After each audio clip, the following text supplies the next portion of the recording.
Bonjour et merci de nous retrouver pour la foi prise au mot, votre rendez-vous de formation chrétienne. Cette semaine, je vous invite à relire l'encyclique Fratelli Tutti. Elle est parue depuis un an et nous avons le recul nécessaire pour mieux la lire et la comprendre. Tout d'abord dans son contenu, que dit-elle ? À quoi nous sensibilise-t-elle ? Ensuite dans sa théologie. Est-on dans la suite du magistère social des papes ou y a-t-il une rupture ? Et enfin, que nous invite-t-elle à faire ? Telles sont les questions que je vais poser à mes deux invités. Sœur Marie Monet, bonsoir. Bonsoir. Vous êtes dominicaine, vous êtes juriste, vous êtes théologienne et vous êtes la vice-rectrice de Domuni Universitas, l'université en ligne des dominicains. On reviendra sur Domuni, mais d'un mot, quel est le but de cette université ? Le but de Domuni, c'est d'offrir au plus grand nombre l'accès à l'enseignement supérieur sans avoir à se déplacer et en pouvant étudier chez soi à son rythme. Et puis le père Grégoire Cata, bonjour. Bonsoir. Bonsoir, vous êtes donc jésuite, vous êtes théologien, vous êtes enseignant au Centre Sèvres et vous êtes directeur du service Famille et Société de la Conférence des évêques de France. Là aussi, peut-être un mot, vous faites quoi ? Qu'est-ce que vous dirigez ? Quel est ce service Famille et Société ? Alors, ce service Famille et Société couvre un certain nombre de champs de la pastorale de l'Église, plutôt en conversation avec le monde, la pastorale de la famille, la pastorale de la santé, les aumôneries de prison, et puis les questions de société, l'écologie, les questions sociales, justice et paix.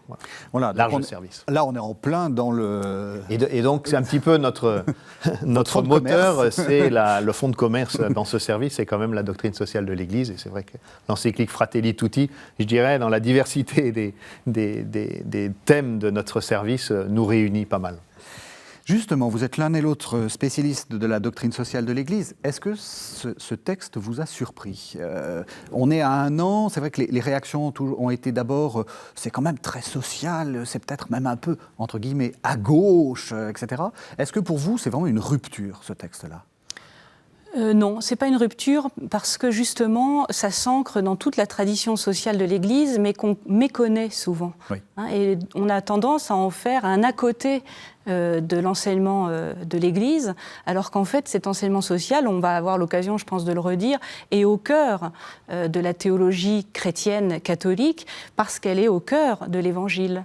Et donc, ce texte est à la fois très radical, mais c'est parce que l'Évangile est radical. Et il nous permet aujourd'hui de nous replonger dans cette radicalité de la fraternité humaine.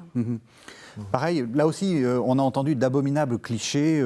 Il est sud-américain, donc il est marxiste, donc... Enfin, vous voyez le côté un peu barbudo oui. de cubain. Pas du tout. Voilà, alors c'était déjà des choses qui ont pu être dites pour d'autres textes de la doctrine sociale de l'Église. Le premier texte à la fin du XIXe siècle, Rerum Novarum, il y avait aussi des grands patrons du Nord qui se sont insurgés contre le fait que le pape faisait un texte où il se montrait en solidarité avec la classe ouvrière. Donc voilà, ce n'est pas des choses qui sont nouvelles. Le plus important, c'est de se rappeler que tous ces textes qu'on met dans la pensée sociale de l'Église, ils font résonner la parole de Dieu, ils font résonner la bonne nouvelle de l'Évangile, mais toujours dans un contexte particulier. Et le contexte de la fin du XIXe siècle n'est pas le même que celui d'aujourd'hui. Et donc finalement, le pape François, il s'inscrit au début du XXIe siècle dans comment faire résonner la bonne nouvelle de l'Évangile dans les défis auxquels sont confrontées nos sociétés. Et parler de surprise, c'est vrai que en fait, il y a plus ou moins de surprises. C'est qu'aussi, Fratelli Tutti s'inscrit comme une réponse aussi, une suite à Laudato Si, qui avait beaucoup fait parler il y a 5 ans. Donc voilà, on n'est pas dans une rupture ou dans une nouveauté absolue, non.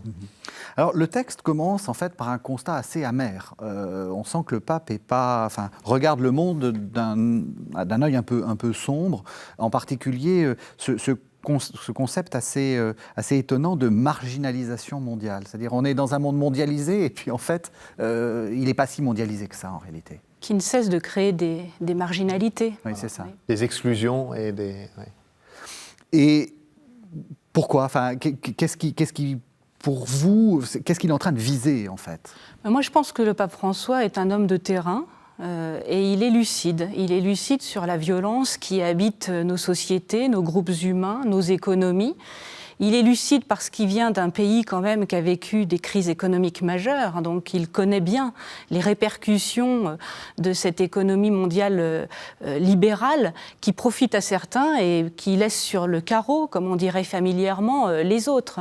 Il sait ce que c'est que la dévaluation de la monnaie, quand vous perdez du jour au lendemain tous vos biens. Tout ce que vous avez acquis, toutes vos économies, toute votre épargne, toute votre retraite. Donc, il apporte à l'Église universelle, et donc à nous aussi peut-être plus privilégiés, ce regard de tous ceux qui sont dans les marges. Et donc, je pense que c'est un constat lucide, sombre sans doute, mais d'abord lucide. Puis peut-être aussi ce qu'il cherche à faire, comme il l'avait fait dans Laudato Si, et là ça s'inscrit dans la grande tradition de l'enseignement social de l'Église, c'est de reprendre ce schéma de regarder, de voir, pour pouvoir après juger, éclairer à la lumière de l'Évangile, et puis après agir, quoi. Alors, qui ne sont pas à faire des coupes strictes, et puis des fois on commence par agir, c'est ça qui nous amène à voir, et après on juge. Mais c'est quand même cette dimension-là, mais avec la touche particulière du pape François, où le fait de voir, c'est pas simplement un regard, c'est important d'avoir un regard un peu objectif, de faire appel aux sciences, mais aussi de se laisser toucher, quoi. C'est un regard qui, voilà, c'est le regard de compassion, quoi. C'est le regard qui, face à des souffrances, quoi, à des injustices, à des choses, des dysfonctionnements, se laisse affecter. Et donc ce premier chapitre, de fait, les ombres d'un pays, d'une société qui se fragmente, ça peut paraître un peu négatif, mais c'est vraiment cette dimension-là, d'entrer dans se laisser toucher, pour après laisser jaillir quand même une espérance, quoi. C'est significatif qu'à la fin de ce chapitre, alors c'est très court, hein, il y a juste 2 paragraphes qui parlent de l'espérance, mais ils sont situés là, et l'espérance, elle vient d'où ? C'est très, très concret. Elle vient de constater qu'à l'occasion de la pandémie, on a vu se révéler qu'on avait besoin de gens très simples dont d'habitude on ne parlait pas.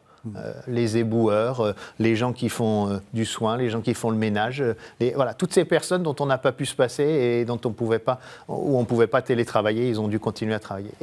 Et les gens tous les gens qu'on a applaudis, quoi, voilà. Le pape, c'est là-dessus qu'il appuie son espérance. Significatif, c'est ça qui est à retenir. D'où jaillit notre espérance face à un constat qui est, c'est vrai, assez sombre, parce que c'est aussi la réalité du tragique dans lequel nous vivons. Donc, vous vouliez intervenir. Et justement, je vous propose qu'on entende la parole du pape, et puis justement cette manière de parler que je trouve quand même très... il ne mâche pas ses mots, hein. Je vous propose qu'on écoute le paragraphe 12. Il est en train de faire en fait une sorte d'exégèse, d'une sorte de slogan qu'on entend partout. Il faut s'ouvrir au monde, c'est presque de la publicité. Et vous allez voir qu'il en dit pas que du bien. S'ouvrir au monde est une expression qui, de nos jours, est adoptée par l'économie et les finances. Elle se rapporte exclusivement à l'ouverture aux intérêts étrangers ou à la liberté des pouvoirs économiques d'investir sans entrave ni complication dans tous les pays. Les conflits locaux et le désintérêt pour le bien commun sont instrumentalisés par l'économie mondiale pour imposer un modèle culturel unique. Cette culture fédère le monde, mais divise les personnes et les nations, car la société toujours plus mondialisée nous rapproche, mais elle ne nous rend pas frères. Plus que jamais, nous nous trouvons seuls dans ce monde de masse qui fait prévaloir les intérêts individuels et affaiblit la dimension communautaire de l'existence. Il y a plutôt des marchés où les personnes jouent des rôles de consommateurs ou de spectateurs. Alors cette jolie phrase, hein, la société toujours plus mondialisée nous rapproche, mais elle ne nous rend pas frères. Comment est-ce que vous lisez cette phrase ? Oui, je pense que c'est quelque chose qu'on expérimente bien, mais la question, c'est qu'est-ce que ça veut dire de devenir frère, quoi. Et c'est vrai que dans l'encyclique, juste après ce premier chapitre un peu sombre, le pape va nous faire rentrer dans la méditation du bon samaritain. Et là, le point est très clair, c'est être frère, c'est quoi ? C'est ne pas être indifférent à la souffrance de l'autre, quoi. C'est ça le bon samaritain. Il passe pas, il change pas de côté. Et donc ça nous pose un peu un défi, quoi, pour aujourd'hui. Comment notre société, la mondialisation, toutes ces interactions que nous avons entre nous, est-ce que c'est des interactions qui nous aident à être plus attentifs les uns aux autres et à être plus, de se laisser toucher les uns par les autres, ou au contraire de nous ignorer les uns les autres, quoi. Voilà. Et le diagnostic qu'il pose est clair, c'est qu'il y a une partie de la mondialisation ou de la croissance des échanges économiques dans tous les sens qui ne favorise pas du tout, en tout cas, qui n'est pas suffisante pour favoriser le fait d'être frère. Alors justement, cette question de fraternité va nous conduire finalement à l'un des leitmotivs de cette encyclique, qu'on entend aussi beaucoup dans la parole, dans l'avion, etc., du pape, la question des frontières. Alors vous êtes juriste. Est-ce que ce n'est pas dangereux de remettre en cause ce qui est quand même un des fondements de notre droit international, les frontières et l'accueil des migrants ? Alors paradoxalement, le fondement du droit international, ce n'est pas les frontières, c'est un en deçà des frontières, c'est-à-dire une humanité commune qui nous rassemble, oui. Une fraternité commune qui, avant même l'émergence des frontières, justifie qu'on va entrer oui. En échange, en relation, en circulation, alors circulation physique, géographique, mais aussi circulation des idées, des cultures, voire même des religions. Hein. On entre en échange et pour réguler ces échanges, il y a la nécessité de construire des règles qui vont s'appeler progressivement le droit international pour essayer d'encadrer les échanges. Et dans ce cadre-là, effectivement, les frontières géographiques deviennent un élément de régulation, mais un parmi d'autres. Donc vous dites que d'une certaine façon, on a pris les choses complètement à l'envers. C'est-à-dire qu'en fait, le but, c'est d'abord la circulation. Exactement. Oui. Et historiquement, le droit international émerge au XVIe siècle, au moment où en fait les Espagnols et les Portugais traversent les océans et vont rencontrer ce qu'on appelle aujourd'hui l'Amérique. À l'époque, on disait les Indiens. La première circulation, c'est à Saint-Domingue, Haïti. Eh bien, c'est à ce moment-là que les théoriciens espagnol, dominicain, là je prêche un peu pour la chapelle. Pour votre paroisse, oui. Mais il y avait aussi beaucoup de jésuites, donc c'est pour ça que je suis heureuse aujourd'hui qu'on puisse être tous les deux témoins de nos deux traditions. Ces théoriciens en Espagne ont commencé à penser la question des frontières et des relations internationales à la lumière de l'expérience de l'échange et non pas de la clôture des pays sur eux-mêmes. Voilà. Et c'est après qu'émerge la notion de frontières, de nations, perçue de plus en plus, et aujourd'hui encore, comme au contraire des espaces clos sur eux-mêmes. Et je crois que ce qui est important, c'est de relire Fratelli Tutti. On trouvera nulle part un appel à abolir les frontières. L'image qu'utilise le pape, qui est une image bien commune et qu'on connaît bien, c'est est-ce que la frontière, c'est un mur ou est-ce que c'est un pont ? Mais un pont, il y a quand même une frontière, c'est un pont entre deux espaces, entre deux groupes de personnes, et toute l'invitation qu'il nous fait, et qui est la dynamique de l'Évangile, est bien de favoriser la rencontre, quelque chose qui se fasse une rencontre. Mais ça ne veut pas dire abolir, quoi. La rencontre se fait entre des personnes différentes, donc c'est pas d'abolir les frontières, c'est pas d'abolir les différences, mais que faisons-nous, quoi, de ces frontières ? Est-ce qu'on érige les frontières en des murs qui sont dits infranchissables et qui, en fait, dans la réalité, sont toujours franchis, mais au détriment du respect de la dignité des personnes, parce que quand on franchit un haut mur, on est obligé de passer par des passeurs, par des situations complètement inhumaines, ou est-ce qu'on est capable de créer les conditions pour qu'il y ait une rencontre et un passage. Donc je crois que l'image du pont et du mur, c'est vraiment au cœur de ce que cherche à dire le pape, et qui est bien une chose tout à fait différente qu'un appel à l'abolition des frontières. Oui, je suis tout à fait d'accord avec ça. La frontière, elle est le marqueur de l'altérité. Et cette altérité n'a pas à être supprimée, au contraire, elle est la condition de la relation avec l'autre. Et donc la frontière est ce marqueur, un peu le milieu du pont, quoi. Et donc c'est apprendre à gérer l'altérité, apprendre à gérer la frontière. Ça ne veut pas dire la supprimer, comme c'est le cas dans la guerre, on supprime l'autre. Pour qu'il y en ait un seul qui domine, ce qu'on appellera dans le langage des philosophes, la fraternité du même. C'est-à-dire, au fond, on réduit à soi, comme disait Ricoeur ou Lévinas, on réduit à soi tout le monde entier. On va avoir ce modèle unique, et puis on va imposer à tous les peuples, à toutes les cultures, de ressembler à ce modèle unique. Ça, c'est le totalitarisme, et on sait où ça conduit. Ici, avec l'image du pont, on conserve la frontière comme marqueur de l'altérité. On l'a accusé d'être irresponsable dans son appel à accueillir les migrants. Est-ce que ce n'est pas le contraire? Est-ce que ce n'est pas en fait une question de responsabilité? Vous avez parlé de droits humains et de dignité. Là, on sent qu'on est au cœur de l'encyclique, là, en fait.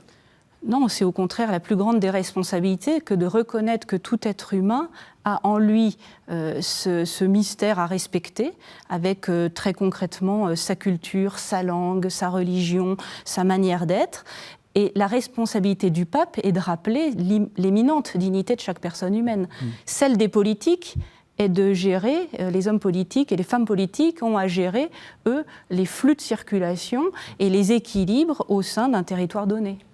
Et peut-être on peut rappeler ce qui est au cœur de l'encyclique, de nouveau revenir à la parabole du bon samaritain, parce qu'elle nous dit quelque chose justement de cette responsabilité. La responsabilité, c'est de se faire proche, quoi, de l'autre. Et comment ça se passe dans la parabole? On voit bien la différence entre ceux qui passent et qui changent de trottoir, je dirais. Le Samaritain qui, lui, pourtant est un étranger et qui, lui, va s'arrêter et va prendre soin du blessé.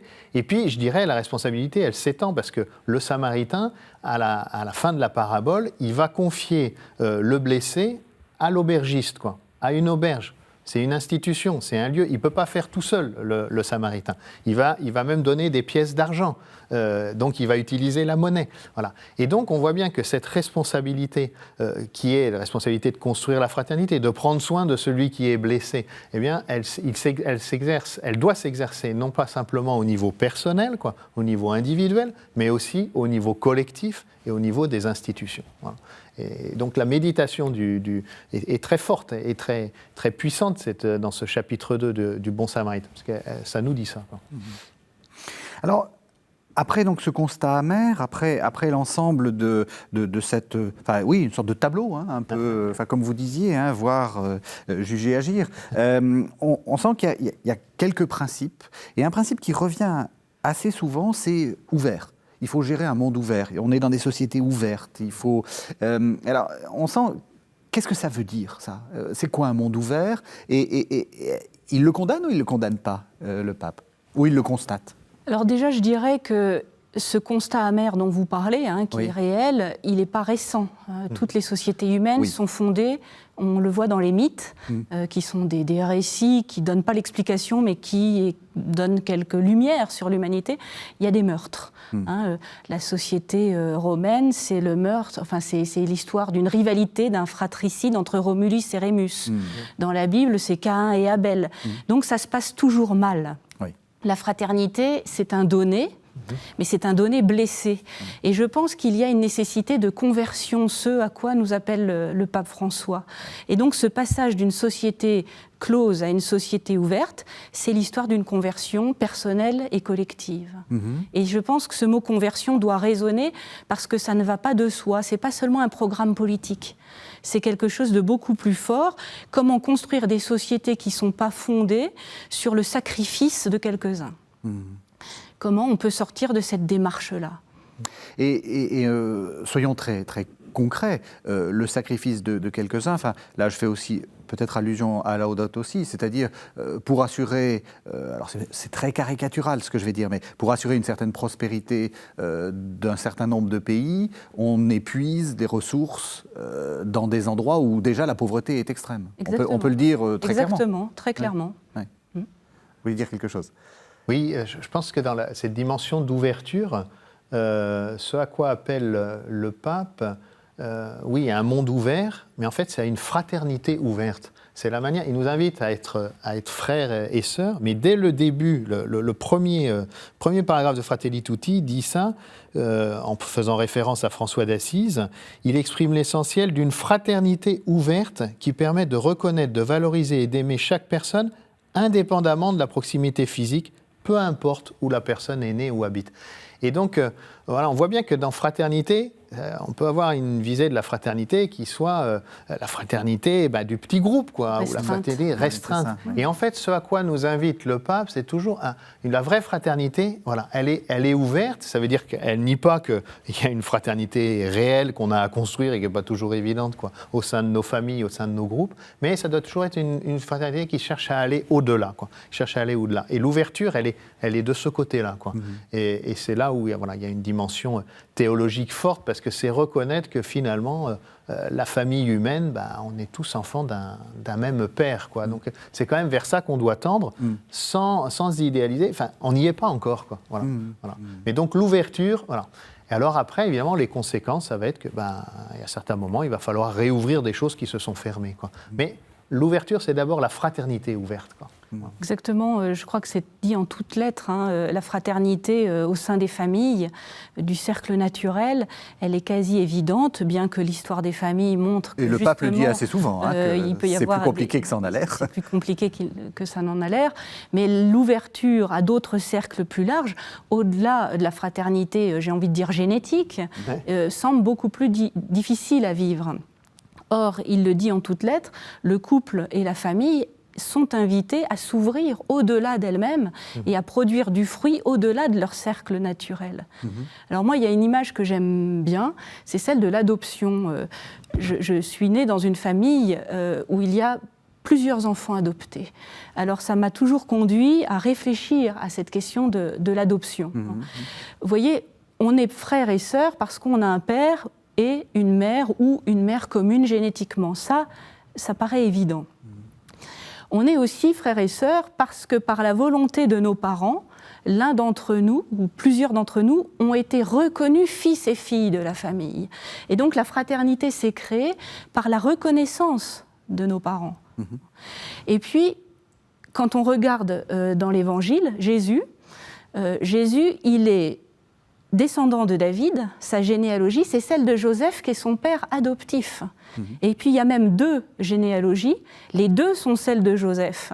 Donc il est inscrit dans l'état civil, il est reconnu fils de Marie et de Joseph par son père adoptif. Et réciproquement, nous entrons dans une filiation divine par la volonté de Dieu qui nous reconnaît fils et filles de Dieu. Et je trouve que là, ça nous ouvre le cadre, c'est-à-dire on est tous, quelque part, des enfants adoptés. Et donc cette fraternité, tout homme, toute femme est mon frère et ma sœur, par la volonté de celui qui l'a choisi. Alors comment passer de la théologie au concret ? Parce qu'évidemment, il y a un côté aussi un peu slogan, on est tous frères, et puis il y a un petit côté un peu ridicule. Oui, tous enfants de Dieu, etc. Est-ce que dans l'encyclique, il y a des conseils ou des exhortations et puis, je vais même aller plus loin. Vous avez dit à un moment, il y a la conversion individuelle, puis la conversion sociale. Comment on passe d'une conversion individuelle, à la limite, j'accueille quelqu'un dans ma famille, c'est très très bien, mais pour que mon pays, qui a justement ses problèmes, ses questions, etc., comment on fait ? Est-ce qu'il faut s'engager en politique ? Et avec ce programme-là ? On peut, d'ailleurs, il y a un chapitre, c'est la meilleure politique. Oui. Et d'habitude, on a plutôt tendance à dire que la politique, c'est le moindre mal. Et là, pour une fois, c'est très positif. Oui. Il y a une meilleure politique. Donc, il faut lire l'encyclique. Et... Une politique qui soit orientée vers construire un commun, quoi. Construire quelque chose qui soit de l'ordre du nous et qui ne soit pas la politique qui va opposer le nous à eux, comme quel que soit le eux, quoi, les autres, ceux qui sont pas comme nous. Très concrètement, je trouve intéressant de repérer que dans l'encyclique, la fraternité, le lieu un lieu très concret où la fraternité se met en œuvre, et c'est répété constamment, ça a trait au respect de la dignité humaine, reconnaître la dignité humaine. Là, ça devient quelque chose finalement d'assez concret. C'est un grand principe de la doctrine sociale de l'Église depuis le début, travailler au fait que hommes et femmes, comme nous sommes tous, nous pour les croyants, nous sommes tous créés à l'image et à la ressemblance de Dieu, nous sommes égaux en dignité. Mais du coup, là où c'est un chemin, la lutte pour le respect de la dignité de toute personne, ou reconnaître que toute personne a une dignité, devient vraiment un un combat et un chemin quoi, pour vivre cette fraternité. Ça veut dire que voilà, les personnes qui sont exclues, les personnes qui n'ont pas de quoi vivre, les personnes, voilà, pour plein de divers, ça s'oppose à la fraternité. Et donc, je dirais, on n'est plus simplement dire, ah oui, on est tous frères et sœurs, il faut qu'on soit tous frères et sœurs. Non, il y a des lieux très concrets, quoi. Quels sont ceux dans notre société dont les droits aujourd'hui sont bafoués? Luttons pour que leurs droits ne soient pas bafoués. Et c'est une autre manière de reprendre aussi, à ce moment-là, la question aussi des migrations, quoi. Voilà, tout simplement. Vivre dans la pauvreté, c'est indigne? Alors, vivre dans la misère... c'est facile. Enfin, vous avez fait vœu de pauvreté. Ouais. Donc voilà. Est-ce que c'est une... Oui, mais nous, on a fait vœu de pauvreté, mais pas de misère. Donc, Voilà, il ne nous manque rien. Voilà. C'est une mise en commun des biens qui incarne les valeurs évangéliques, mais on n'est pas à la rue. Et donc, c'est la misère qui est indigne. Bien sûr. Il faut lutter de toutes ses forces contre la misère. Ouais. Alors moi, je rebondis sur quelque chose que vous avez dit. Est-ce que c'est pas un peu ridicule? Oui, vous voyez, je suis un peu provocateur, c'est mon métier, là. De manière affirmative, oui. C'est ridicule. Bon, je crois que si on supprime ce message-là, parce que ça serait ridicule et caricatural des chrétiens bénis oui, pour le dire un peu vite, on supprime effectivement une horizontalité dont on veut peut-être plus pour retrouver une verticalité, mais à ce moment-là, vous supprimez la fraternité, vous supprimez aussi la paternité de Dieu. Vous voyez, et les deux vont ensemble. Moi, j'aime bien les propos de Marie Balmary, bibliste, psychanalyste aussi, qui parlait d'une fraternité orpheline. Aujourd'hui, on peut être dans un monde d'une fraternité orpheline et on vit une sorte de combat social, peut-être parfois un peu, jamais excessif, mais qui pourrait aller un peu dans tous les sens, sans fondement. Comme chrétiens, il y a un fondement. On est frères et sœurs les uns des autres, y compris de ceux qui sont à l'autre bout du monde et avec qui on n'a rien en commun, parce que nous avons un père commun, une source commune. Et renoncer à la fraternité, c'est renoncer aussi à la paternité. Faut être très concret. Mettons ça au sein d'une famille. Vous excluez un de vos frères ou une de vos sœurs, quelque part, c'est le lien aussi à vos parents que vous mettez à mal. Eh bien, c'est la même chose dans la foi chrétienne.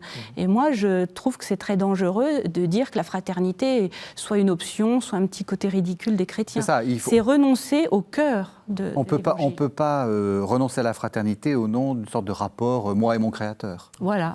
Une sorte de rapport parce que ça, c'est pas l'évangile. Voilà. Ça, c'est la religion, très bien, ça a toute sa valeur, mais c'est pas l'évangile. Oui. Et c'est précisément ce que le pape vient réaffirmer dans le dernier chapitre, un peu en conclusion de l'encyclique. Je lis, il dit « Nous croyons, nous pensons que sans une ouverture au Père de tous, il n'y aura pas de raison solide et stable à l'appel à la fraternité. » Et avant, il avait rappelé que, comme les différentes religions, par leur valorisation de chaque personne humaine comme créature appelée à être fils et fille de Dieu, offre une contribution précieuse à la construction de la fraternité.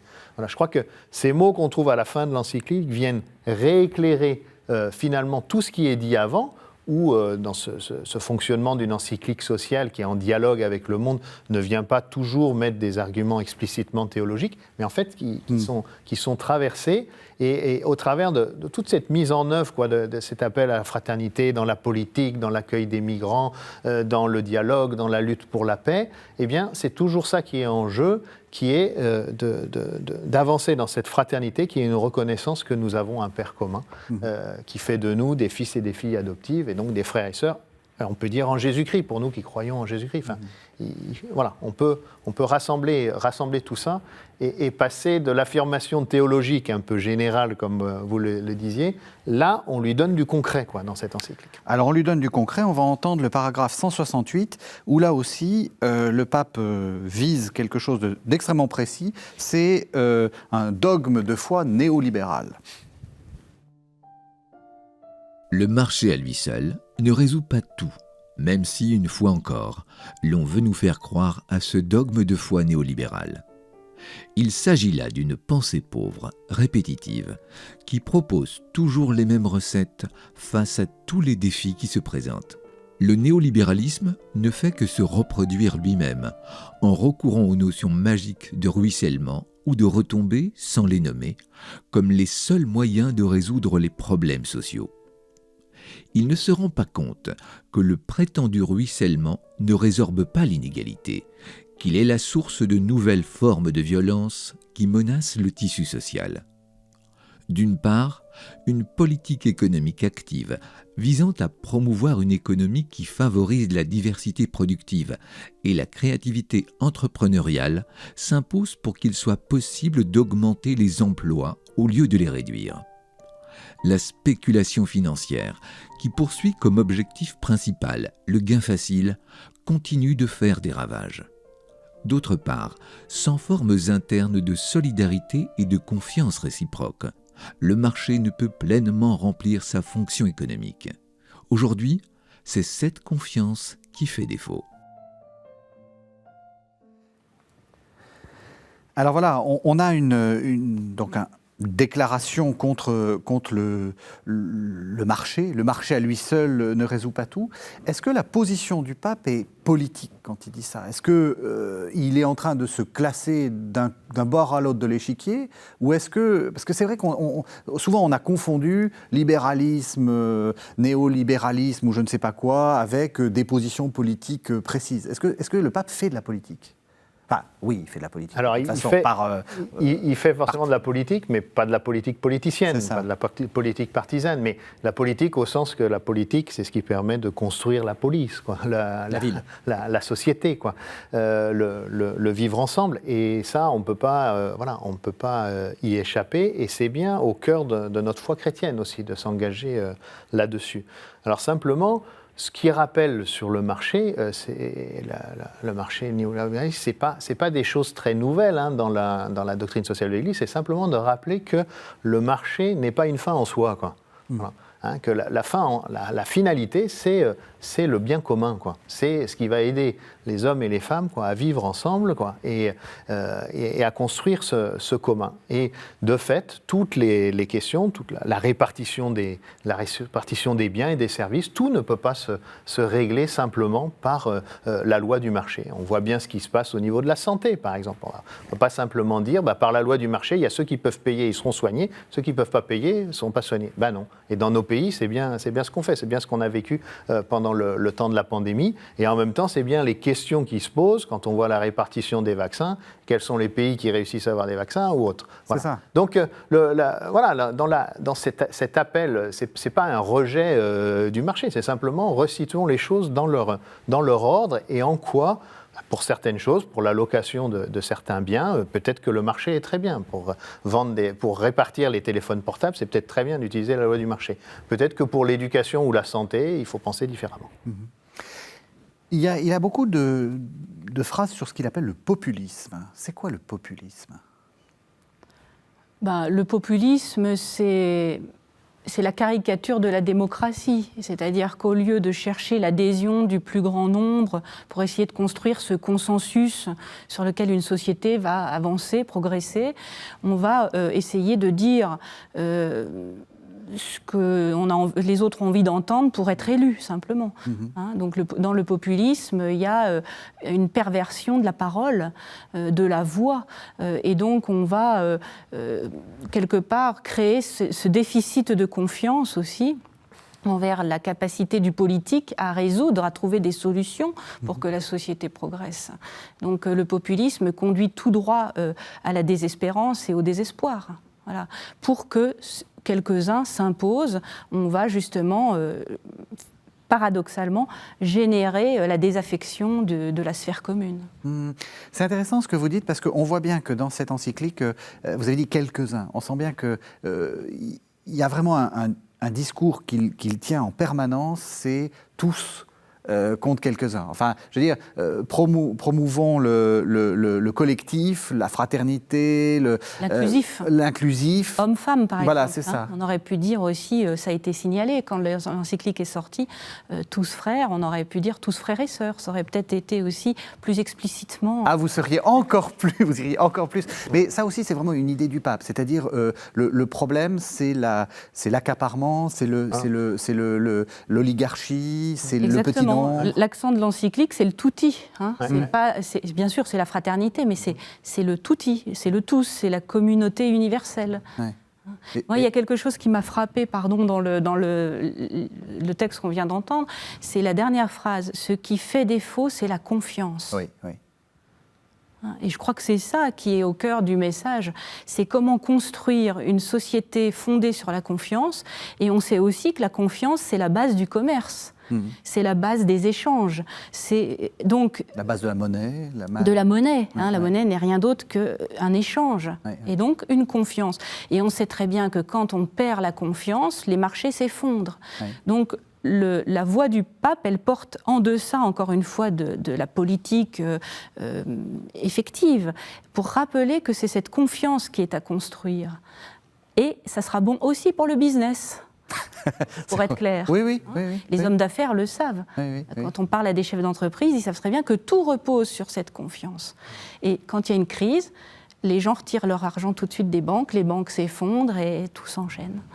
Et donc finalement, oui, comme vous dites, on n'est pas dans un discours nous contre le marché ou nous contre... Pas du tout. Mais c'est vraiment... Pas du tout. Restaurons une société de confiance. Je pense que les chrétiens, c'est des hommes et des femmes qui cultivent la confiance, des hommes et des femmes de foi, c'est le même mot, fides, foi, confiance, et qui doivent insuffler partout là où ils sont cette confiance dans les relations et dans les autres.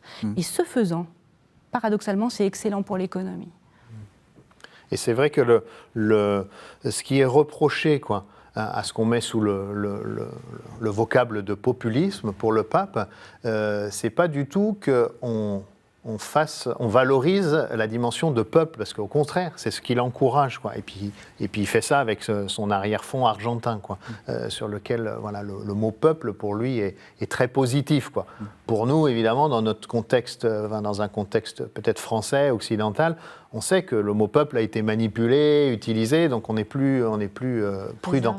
Mais il dit bien, le vrai problème dans ce qui peut être une dérive populiste, c'est quand la catégorie de peuple, quand le mot de peuple devient quelque chose de fermé, C'est le peuple contre les élites, le peuple contre un autre peuple. Voilà. Ce qu'il dit au numéro 160 est très clair. Les groupes populistes fermés défigurent le terme peuple, puisqu'en réalité, ce dont il parle n'est pas le vrai peuple. En effet, la catégorie de peuple est ouverte. On revient à ce dont on a parlé avant. Exactement. C'est toujours que si c'est quelque chose de fermé, ce n'est pas le vrai peuple. Et au contraire, le vrai peuple, sachant où il est ancré, s'ouvre aux autres. D'ailleurs, il a cette expression assez intéressante d'amitié sociale. Là aussi, on a l'impression qu'il n'a pas peur d'utiliser des concepts un peu psychologiques pour réutiliser, pour changer notre comportement. Alors c'est très intéressant ce terme d'amitié sociale. Depuis que l'encyclique est sortie, on cherche à comprendre, mais qu'est-ce qu'il veut dire par là ? À certains moments, c'est vraiment synonyme de fraternité. Moi, il y a une chose qu'on peut dire qui peut-être explique ce que le pape cherche à dire, c'est de se rappeler, dans un discours qu'il a fait à Cuba en 2015 auprès de jeunes, il explique ce qu'est l'amitié sociale. Et il raconte une histoire, comme toujours fait le pape François. Il dit, un jour, je suis allé dans une paroisse populaire et le curé m'a présenté un groupe de jeunes qui travaillaient à construire des choses dans le quartier pour la paroisse. Un petit bâtiment. Il a dit, voilà, alors celui-là, il vient de l'université, il est catholique. Celui-là est juif. Celui-là, il est communiste. Tous ensemble, ils travaillent pour le bien commun. C'est ça l'amitié sociale. Alors, il y a certainement plein de résonances à ce terme amitié sociale. On peut aller chercher du côté peut-être de la tradition grecque, d'Aristote et tout ça. Mais en attendant, peut-être partons de ce que dit le pape quand il raconte cette histoire-là. Finalement, l'amitié sociale, c'est ce qui se joue des relations entre les personnes quand, ensemble, nous sommes engagés pour plus qu'une bonne action, pour construire le bien commun, pour lutter contre une injustice, voilà. Et que du coup, le fait d'être ensemble à ce moment-là nous fait nous dépasser certaines de nos différences qui, à d'autres moments, pourraient se transformer en conflit. On sait que les différences de religion, à certains moments, se transforment en conflit. Et là, au contraire, non. On peut être différent et s'engager pour faire quelque chose, c'est très concret, Donc cette amitié sociale, certainement, en tout cas moi c'est ça ce que je retiens du pape François, elle a à voir avec une fraternité qui se met en œuvre concrètement, pour faire quelque chose, Alors, on va arriver à la fin, on est à la fin de l'émission, on arrive aussi à la fin de l'encyclique, ça tombe bien. Il y a 2 chapitres dont on va parler. Il y a le chapitre 7, des parcours pour se retrouver. Et alors, il cite la paix, le pardon, la guerre. C'est quoi ces parcours pour se retrouver ? Je crois que c'est des moyens très concrets pour s'engager dans la fraternité, justement, que ça ne reste pas des principes sympathiques, mais un peu éloignés de sa vie quotidienne. Et donc le pape est très pragmatique. Chacun peut entrer dans un de ses parcours pour, quelque part, influencer son milieu de vie et le transformer.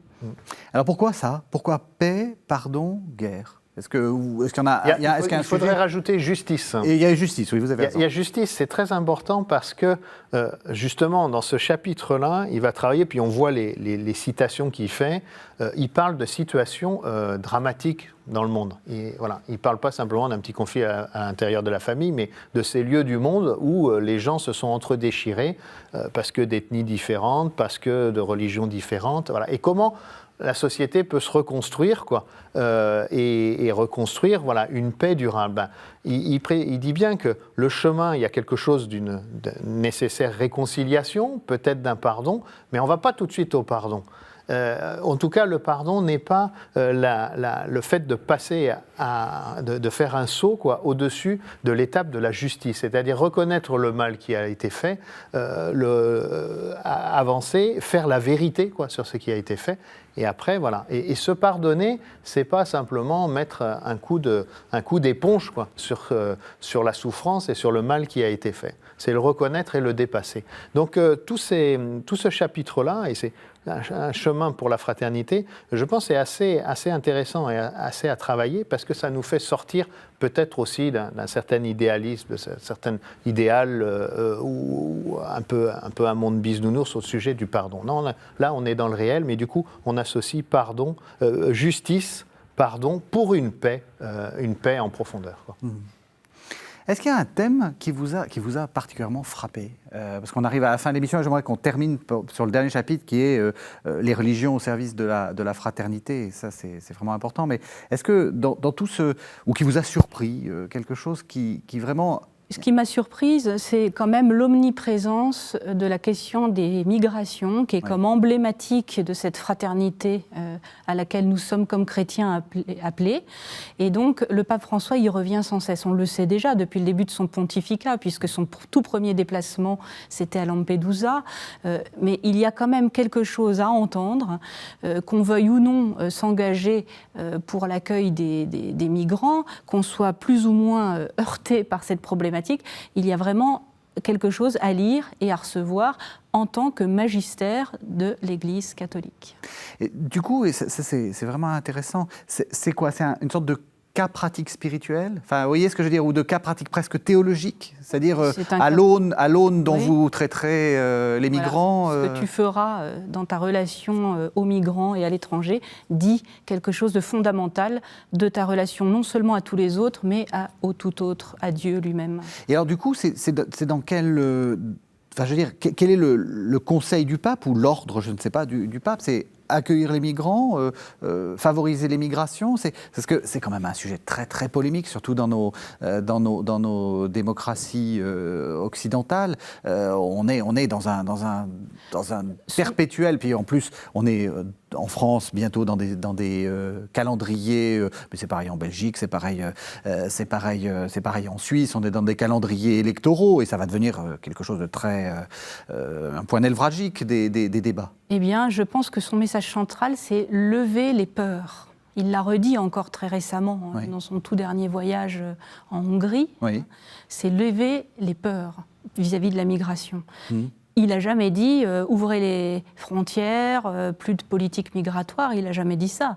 Lui-même parle à certains moments de la régulation des flux migratoires. Et pour permettre une bonne intégration, il faut quand même toute une logistique et donc une intelligence aussi des conditions d'accueil qui ne sont pas infinies. Oui. Donc, mais par contre, il y a un message plus profond qui est lever les peurs, c'est-à-dire comment est-ce que moi, concrètement, je vais gérer l'altérité, cette altérité qui m'effraie à certains égards, parce qu'elle me bouscule dans toutes mes manières d'être. Donc ce serait presque un exercice spirituel, Oui, ça. c'est pas presque, c'est un exercice spirituel pour l'Avent ou pour le carême.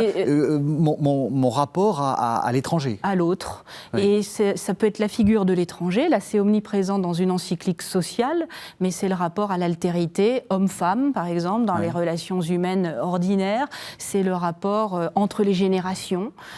Tout ce qui est facteur d'altérité, comment est-ce que je me situe par rapport à l'autre, à l'altérité.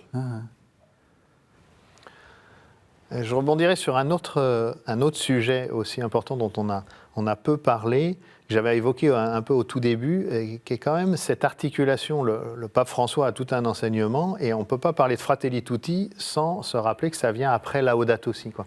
Et de fait, il y a quelque chose qui fait le lien et qui est très fort. Il dit au numéro 17, « Protéger le monde qui nous entoure et nous contient, c'est prendre soin de nous-mêmes, mais il nous faut constituer un nous qui habite la maison commune. » Et donc, il faut bien comprendre que cette invitation à la fraternité s'inscrit, c'est comme l'autre face de la même pièce. Dans Laudato Si, le pape François nous invitait à prendre conscience que on était inscrit dans une création, quoi, qui est plus large que nous, et qu'il parlait même d'une fraternité sublime, quoi, avec la création. Donc les liens avec notre environnement, avec les autres êtres vivants, et les liens avec les autres êtres humains, liens avec nous-mêmes, liens avec Dieu, tout ça était lié. Et bien là, dans Fratelli Tutti, on creuse davantage la question du nous, quoi, entre nous, mais qui ne peut pas se faire indépendamment, et d'ailleurs ça revient à différents moments dans Fratelli Tutti, de cette prise de conscience qu'on va devenir des frères et sœurs entre nous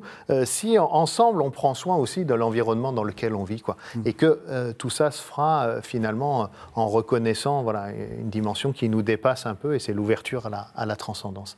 Voilà, oui, notre point. Et qui était le point vraiment central de Laudato Si, c'est de Laudato dire que c'est pas nous et l'environnement, voilà. C'est aussi des rapports entre humains qui se jouent. Et du coup, cette articulation qui était très forte, qui était au cœur de Laudato Si, entre écouter la clameur de la terre et écouter la clameur des pauvres, et on retrouve ça dans, je veux dire, l'écoute de la clameur des pauvres, et en permanence dans Fratelli Tutti, avec des invitations très fortes. Par exemple, justement, en contradiction avec une approche trop ultralibérale, quoi, du monde, le pape va redire on a besoin de tous. Et écouter, faire participer les exclus dans la construction du commun, il parle à un moment, c'est source de torrents d'énergie morale, quoi. Voilà, il y a des images, quoi, très fortes là-dessus. Il parle aujourd'hui, on ne peut plus se permettre de faire des politiques sociales sans les faire, pas simplement pour les gens qui sont concernés, mais avec eux et même à partir d'eux. Voilà. Ça, il y a tout un axe qui est déployé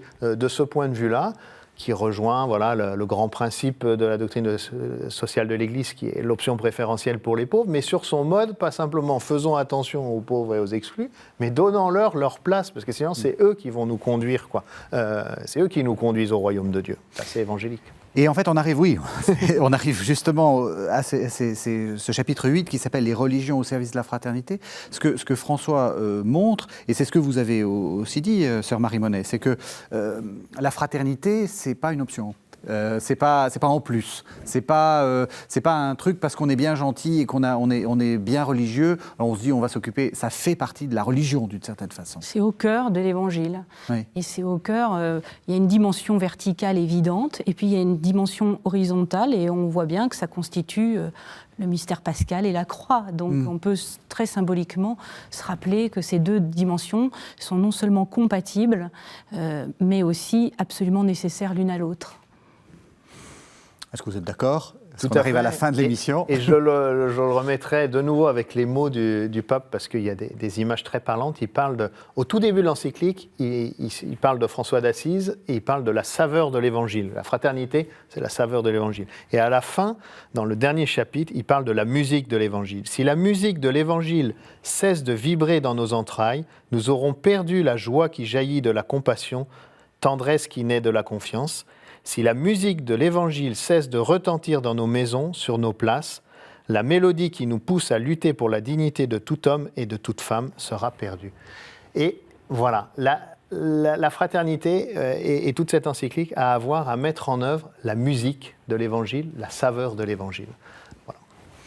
Merci à tous les deux. Alors peut-être pour Pour aller plus loin, d'abord on s'inscrit à Domuni, parce que, non mais vous allez voir pourquoi, parce que à Domuni on ne fait pas simplement que le dogme trinitaire et de la Bible, mais on fait aussi de la sociologie, de la philosophie. Oui, des sciences sociales, des droits humains. Il y a tout un parcours de droits humains. Il y a l'enseignement social de l'Église, des cours d'éthique. Il y a tout un panel de cours à la carte qui permettent d'approfondir chacune de ces thématiques à son rythme par Internet. www.domuni.eu. EU comme Europe. Bienvenue. Et puis, on s'intéresse aussi à ce que fait la Conférence des évêques de France. Oui, alors, pour la réception, et puis pour pouvoir aller plus loin dans la réception de cette encyclique, c'est vrai que le service Famille et Société s'est mis au travail avec le CERAS des Jésuites à Paris pour faire une édition commentée, comme ça avait été fait pour des précédentes encycliques, pour Laudato Si, pour Querida Amazonia.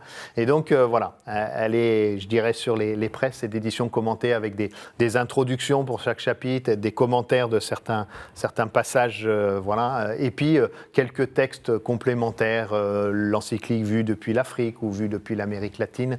Donc voilà, aux éditions Lessius, ça va sortir dans quelques semaines. Donc soyez aux aguets dans les librairies catholiques ou en ligne pour avoir un outil qui aide à travailler en groupe ou seul l'encyclique Fratelli Tutti. Et il y a beaucoup de ressources également sur le site de la Conférence des évêques de France, www.cef.fr.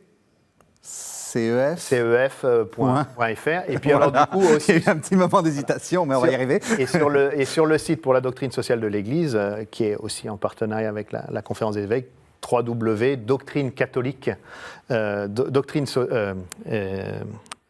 doctrine sociale catholique.fr, voilà, où il y a l'encyclique, il y a déjà des commentaires, et puis il y a toutes les autres encycliques sociales et plein d'articles. Et après, je vais vous parler du site internet de la chaîne, www.ktotv.com. C'est sur ce site que vous pourrez retrouver cette émission et la visionner autant de fois que vous le voulez, de manière gratuite. Nous sommes aussi dans cette idée de doctrine sociale.